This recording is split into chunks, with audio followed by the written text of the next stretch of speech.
जब से हनुमान लंका में आग लगाकर गए थे तब से रावण के दरबारी व मंत्री कुछ भयभीत से थे।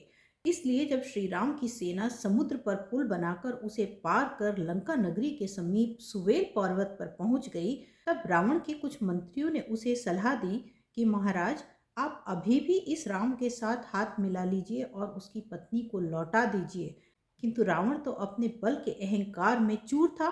वह क्रोधित होकर बोला, अब यह स्थिति आ गई है कि राक्षस राज रावण को उसके मंत्री एक वनवासी से हाथ मिलाने की सलाह देंगे।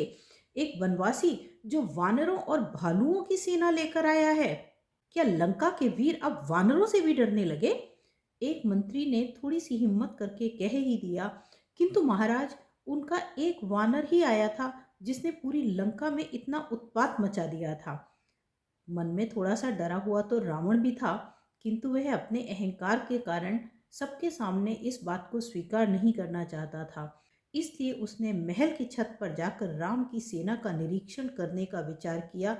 इधर सुग्रीव को अब तक श्री राम के सामने अपना बल और शक्ति दिखाने का अवसर नहीं मिला था। इसलिए जब उसने रावण को अपने महल की छत पर खड़े देखा तो उसने पर्वत से ही छलांग लगाई और वह रावण के पास पहुंच गया और रावण को एक मुक्का मारकर उसका मुकुट गिरा दिया। किंतु दूसरे ही क्षण अपनी जान बचाने के लिए वह भागकर सुमेरु पर्वत पर वापस आ गया। भले ही दोनों ओर से युद्ध की तैयारियां पूरी तरह हो चुकी थी, किंतु श्री राम ने फिर भी एक आखिरी प्रयास करने का सोचा और उन्होंने अंगद को रावण के पास शांति दूत बनाकर भेजने का निश्चय किया। तो देखा आपने, श्री राम भगवान थे। उनकी पत्नी को रावण उठा कर ले गया था।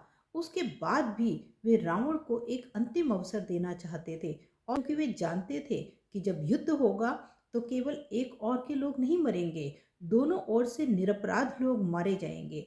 इसलिए यदि युद्ध टाला जा सके तो वे इसके लिए तैयार थे।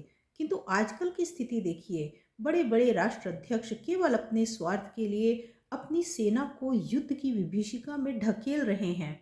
और तो और कभी कभी जनता भी अति उत्साह में युद्ध के समर्थन में खड़ी हो जाती है, बिना यह सोचे कि युद्ध में विजय किसी की भी हो, जान माल की हानि दोनों ओर से होगी। इसलिए युद्ध सदा अंतिम विकल्प होना चाहिए।